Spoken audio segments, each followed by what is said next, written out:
Jack Iron Callahan didn't look like a hero. He looked like trouble on two wheels. Scarred knuckles, a beard going salt and pepper, and a Harley that growled like it had unfinished business with the world. Most people crossed the street when they saw him coming. But when that little girl grabbed his sleeve at the gas station, something in him went still. She couldn't have been more than 8. Tear-streaked face, dirty sneakers, clutching a dusty leather vest like it was the only thing holding her together. Her voice cracked when she spoke, barely louder than the hum of the fuel pump. "Please, my daddy's real sick. Nobody'll help us." Jack had spent 10 years running from ghosts, memories that clawed at him in the dark, mistakes that echoed louder than any engine. He'd learned to keep his head down, his throttle open, and his heart locked tight. But this kid, this kid. He looked at her for a long moment, then at the empty highway stretching out behind him. He could have walked away, should have, maybe. That's what the old Jack would have done. Instead, he knelt down, met her eyes, and said, "Show me." 10 miles later, standing in the doorway of a crumbling trailer, Jack would find something he hadn't been looking for: a dying man, a desperate daughter, and a chance at redemption he didn't know he still deserved. Tell me truthfully, if a stranger in distress approached you, would you stop to help or would you look the other way? Let us know in the comments. And if you believe in the power of the Biker Brotherhood, hit that like button and subscribe to join our community. The coffee was terrible, but Jack wasn't drinking it for the taste. He sat in the corner booth of a roadside diner that smelled like burnt grease and regret, the kind of place where the waitress knew better than to ask questions. His leather jacket hung heavy on his shoulders, and his hands, scarred, calloused, permanently stained with oil, wrapped around a mug that had gone cold an hour ago. On the table, tucked between the salt shaker and a smudged napkin, was a photograph. Edges worn soft from too much handling, colors faded like a memory that didn't want to stay sharp. A little girl, maybe 6 years old, gap-toothed smile, pigtails, holding a toy motorcycle he'd bought her at some truck stop he couldn't remember the name of anymore. Sarah. Jack stared at it the way a man stares at a wound that won't heal. He didn't cry, hadn't in years, but something behind his ribs ached in a way no whiskey could touch. He'd been a different man back then, younger, angrier, too proud to admit when he was wrong, too stubborn to bend when it mattered. One fight, one stupid, pointless fight with her mother, words he couldn't take back, a door that slammed shut and never opened again. By the time he'd cooled off, tried to make it right, the locks had been changed, the lawyers had gotten involved, and Sarah, sweet, trusting Sarah, had been told things about him that maybe weren't all lies, but weren't the whole truth either. That was 12 years ago. Now, Jack lived on the road, town to town, bar to bar, mile after mile of asphalt therapy that never quite worked.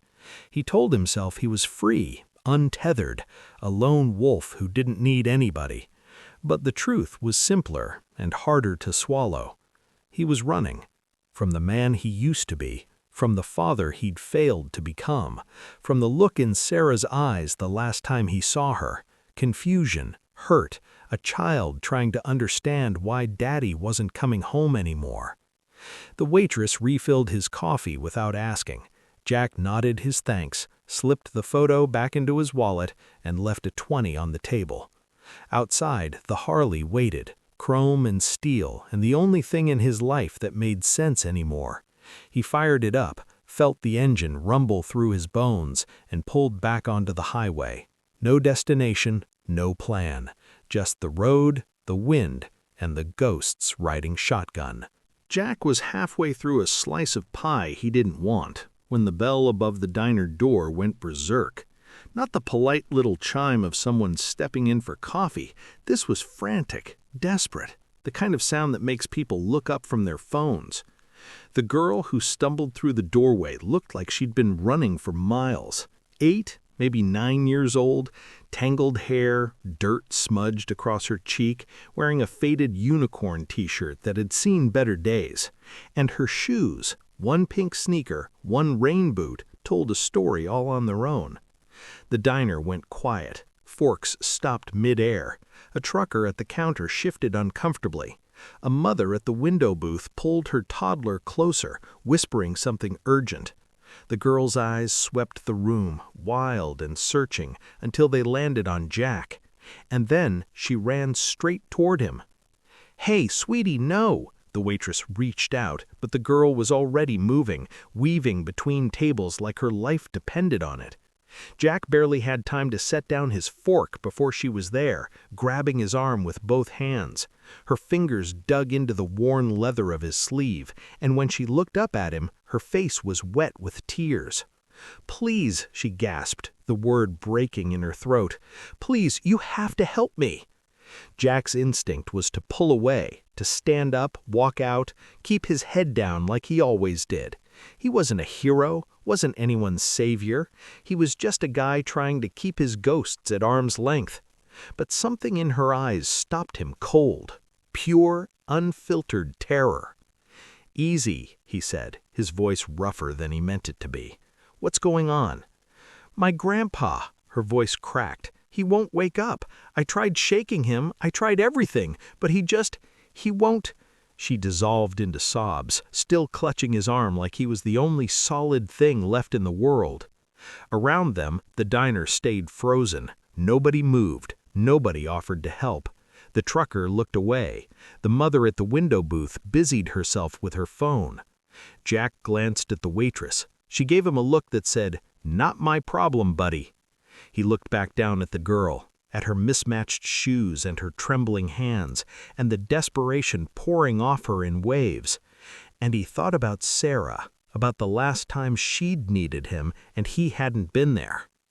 "All right," he said quietly, standing up. "Show me where." Jack's first thought was the one that made sense.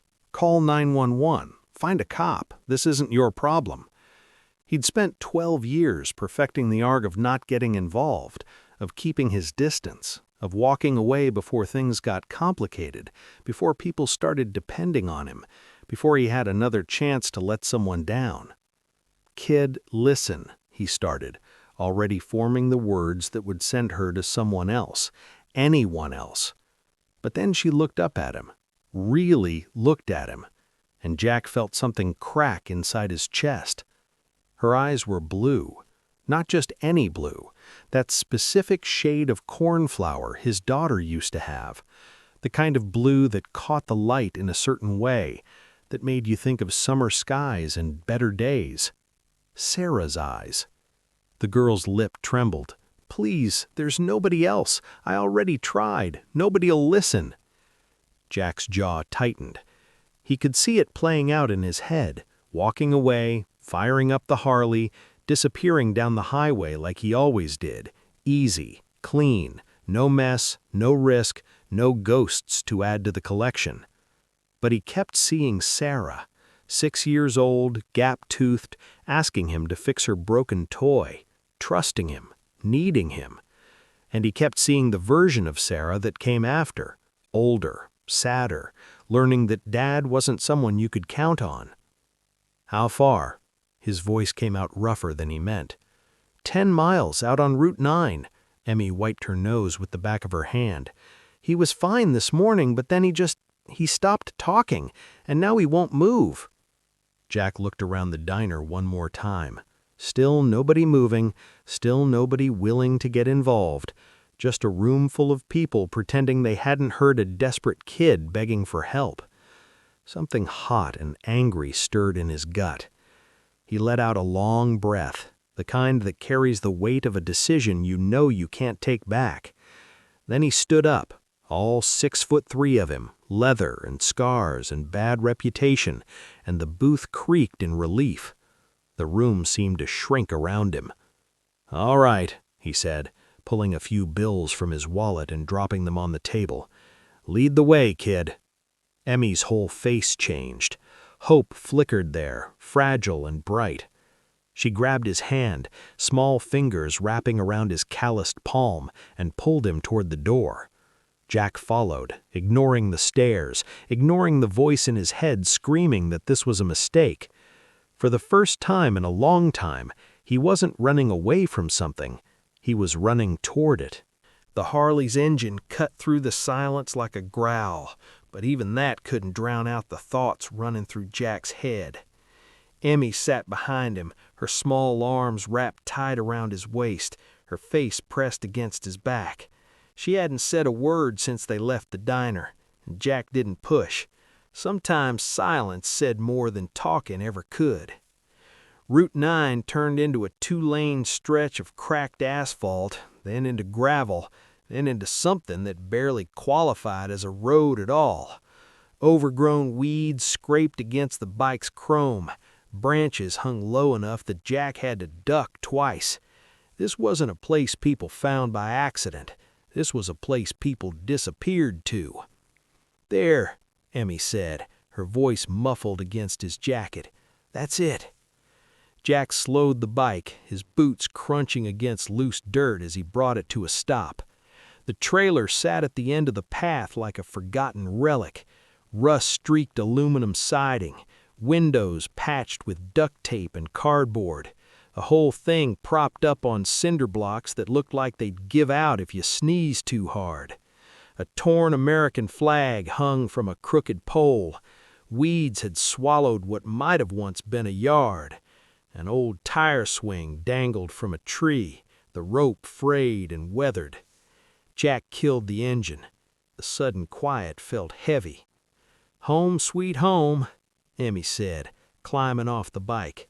There wasn't any sarcasm in her voice, just a simple statement of fact. She walked toward the trailer with her head held high, like she was approaching a mansion instead of a metal box held together by rust and prayers.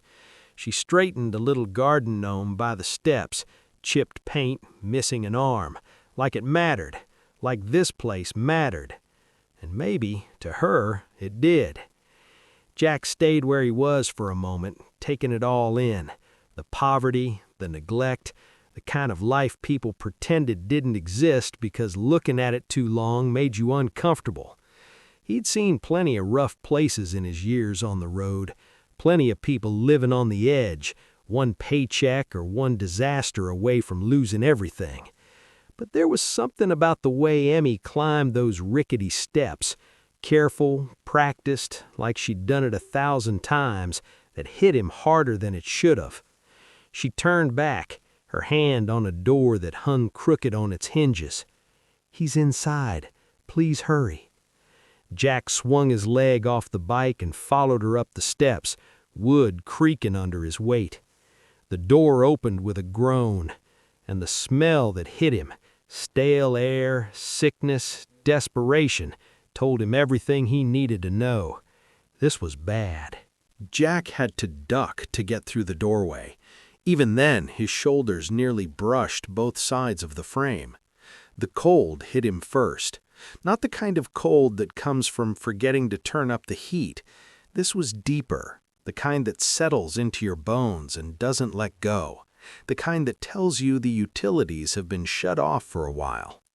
The inside of the trailer was dim, lit only by the gray light filtering through gaps in the cardboard-covered windows. A small kitchen area to the left, empty cabinets hanging open, a sink piled with dishes, a couch with springs poking through the fabric, and in the corner, slumped in a threadbare recliner, was an old man, George Parker. Had to be 70, maybe older, thin as a rail, wrapped in a sheet that looked like it came from a thrift store 20 years ago. His skin had that gray pallor Jack had seen before, the kind that meant the body was running on fumes. He was shivering, not violently, but steady, rhythmic, like his body had been doing it so long it forgot how to stop. "Grandpa?" Emmy rushed to his side, her small hand touching his arm. "Grandpa, I brought help. I brought someone." George's eyes fluttered open, cloudy, unfocused. He tried to speak, but all that came out was a weak rasp. Jack moved closer, his boots heavy on the warped linoleum. He knelt down beside the chair, professional instincts kicking in from a lifetime ago, back when he'd done a stint as a medic in the service, before everything went to hell. Pulse was there, but weak, breathing shallow, dehydrated probably, maybe hypothermia setting in. "How long's he been like this?" asked Jack. "Since this morning," said Emmy, her voice small. "He didn't eat breakfast, just kept sitting here holding that." Jack's eyes dropped to George's hands. Clutched against his chest, like a lifeline, was an envelope, old, tattered, the kind that had been opened and refolded 100 times. Jack carefully pried it from the old man's grip. George's fingers resisted at first, then let go. The envelope was addressed in faded ink, no return address, just a name, George Parker, United States Marine Corps. Inside was a letter, handwritten, and a photograph, black and white, creased down the middle. 2 young men in uniform, arms slung around each other's shoulders, grinning like they owned the world. One of them was clearly a younger George. The other... Jack's throat tightened. He knew that look, that brotherhood, that bond forged in places most people only saw in nightmares. "This situation is dire and time is running out. Do you think Jack should call the authorities and risk Emmy being taken into foster care, or should he handle this himself? Comment your choice below. I want to see where your heart lies." Jack didn't waste time debating. He pulled out his phone and dialed Ricky, a guy from the local MC who owed him a favor. "I need you to bring your truck. Route 9, about 10 miles out. Rusted trailer, can't miss it. And pick up my bike while you're at it."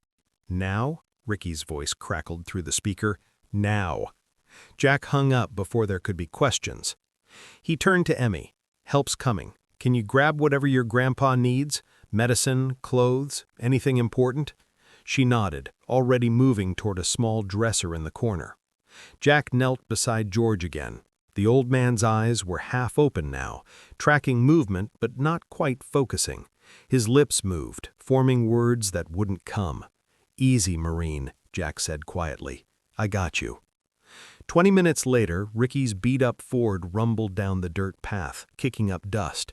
He took one look at the situation and didn't ask questions, just tossed Jack the keys and nodded toward the Harley. "I'll ride her back. You do what you gotta do." Jack slid one arm under George's shoulders, the other beneath his knees, and lifted. The old man barely weighed anything, all bone and gristle, lighter than he should have been. It made Jack's chest ache in a way he wasn't ready to examine. George's head lolled against Jack's shoulder as he carried him outside, careful with every step. He lowered George into the passenger seat as gently as he could, fastening the seatbelt across his chest. Emmy climbed into the back, clutching a plastic bag with whatever she'd managed to gather. Jack fired up the engine and pointed the truck back toward town. First stop, the hardware store. He grabbed a space heater, the kind that could warm a small room without blowing a circuit. Then the grocery store. Bread, soup, eggs, milk, real food, not the dollar store crackers he'd seen in Emmy's cabinets. Orange juice, bananas, peanut butter. At the pharmacy, he picked up cold medicine, vitamins, fever reducers. The cashier gave him a look when he paid in cash, crumpled 20s and 10s pulled from the inner pocket of his jacket. His last $300, give or take. Money he'd been saving for what? Another tank of gas? Another night in another motel? It didn't matter now. By the time they got back to the trailer, the sun was starting to dip. Jack carried the bags inside, Emmy trailing behind him. He set up the heater in the corner, plugged it in, and felt the first wave of warmth start to creep through the room. Then he went back for George, lifting him carefully from the truck and carrying him inside. He settled the old man back in his recliner, this time with a real blanket Jack had grabbed from the store. Jack stood in the doorway and looking at the mismatched shoes by the steps, the broken gnome, the rust and the rot. And for the first time in 12 years, he felt like something other than a ghost. Jack stood outside the trailer, staring at the sagging porch steps that looked one good rainstorm away from collapse. George was warming up inside. Emmy was feeding him spoonfuls of soup, her small hands steady and careful. The heater hummed. The groceries were put away. But this place, this broken-down shell of a home, it wasn't going to hold through the winter, not without help. Jack pulled out his phone and scrolled to a name he hadn't called in months. Hammer picked up on the second ring. "Iron, that you?" "Yeah." Jack's voice was rough. "I need a favor." "Name it." "Bring the boys, and bring your tools." There was a pause. Then, "Where?" Jack gave him the address and hung up. 40 minutes later, the first rumble echoed down the dirt road. Then another, and another. Emmy ran to the window, eyes wide. "What's that?" Jack stepped outside just as the first bike rolled into the clearing, then the second, then 5 more behind it. 20 engines, 20 men, leather vests, worn denim, faces weathered by miles and years. The kind of guys most people cross the street to avoid, but they weren't here for trouble. Hammer killed his engine and swung off his bike, a tool belt already strapped around his waist. "Heard you needed a hand." "More than one," Jack said. The rest of the club dismounted. No questions asked, no explanations needed. Jack had made the call, and that was enough. They unloaded like a well-oiled machine. Hammers, plywood, 2x4s, bags of coal for the old potbelly stove Jack had spotted rusting in the corner. One guy, Tiny, who was anything but, hauled a generator off the back of a pickup that had followed the bikes in. "All right, listen up," Hammer called out, his voice cutting through the noise.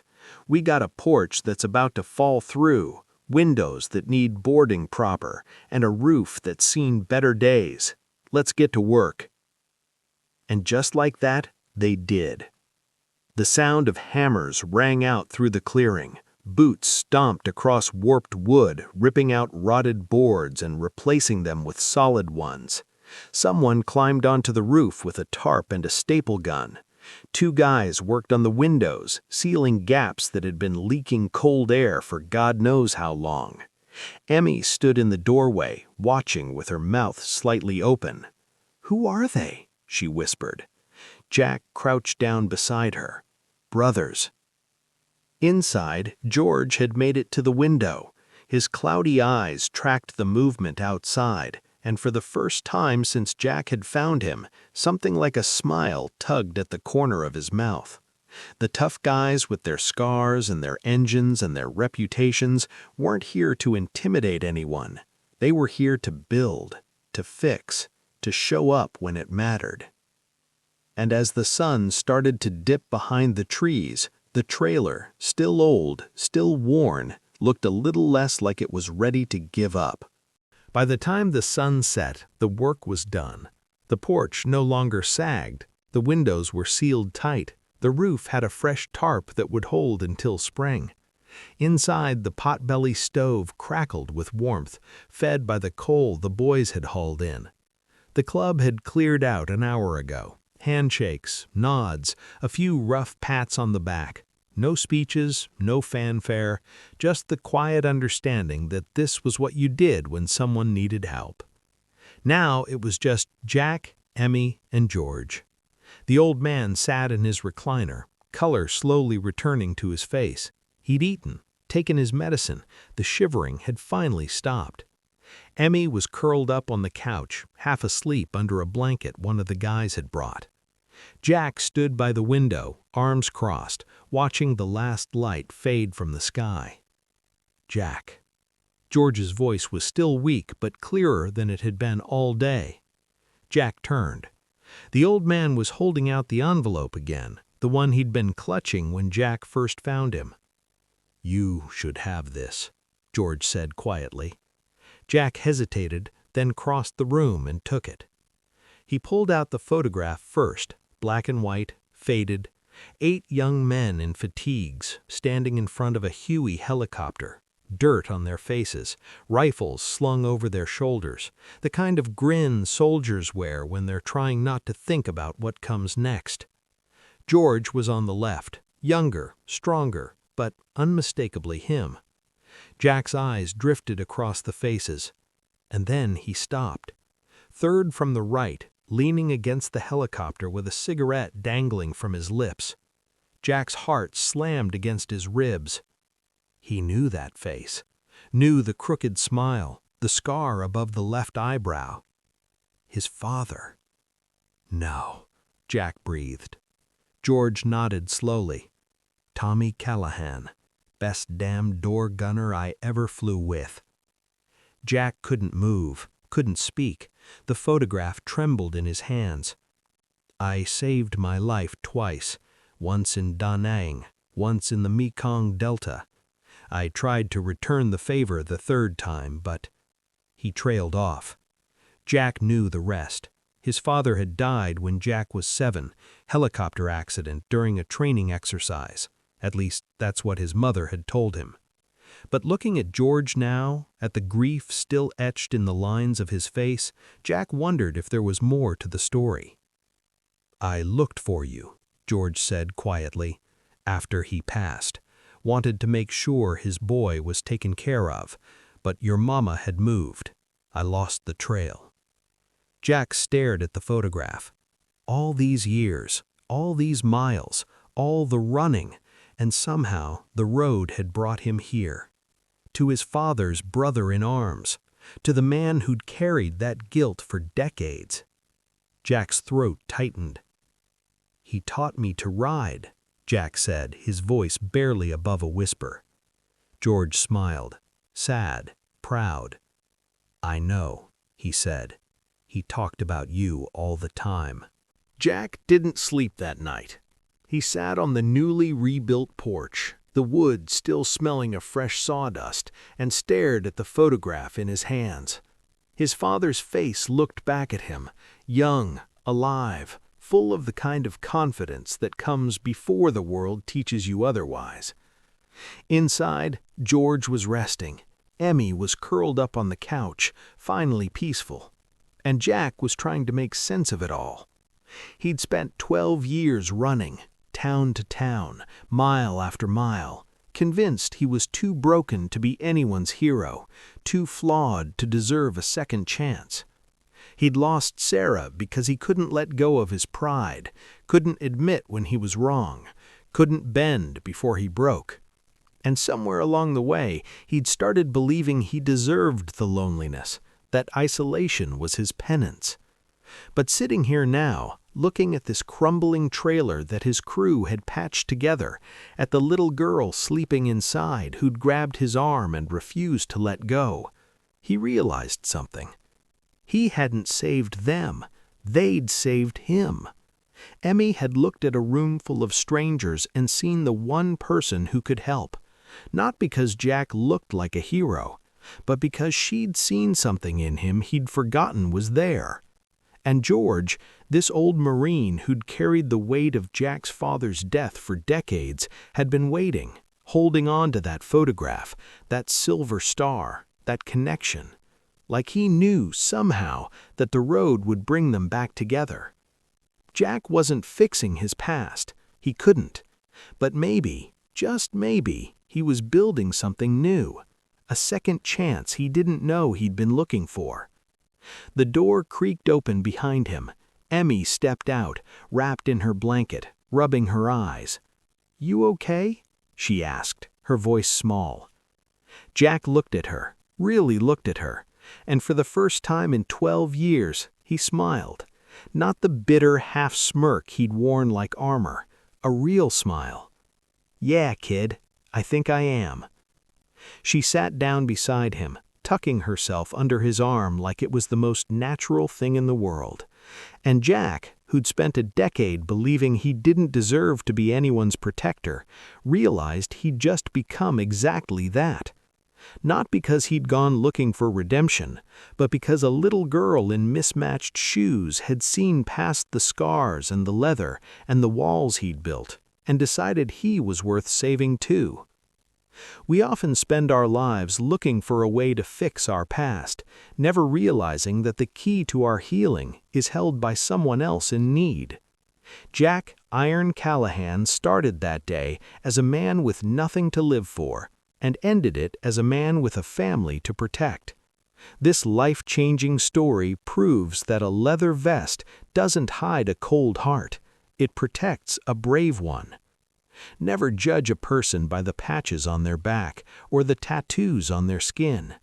Judge them by the length they'll go to help a child in need. If this story touched your heart, share it with someone you love, and subscribe for more real-life inspired stories from beneath the leather.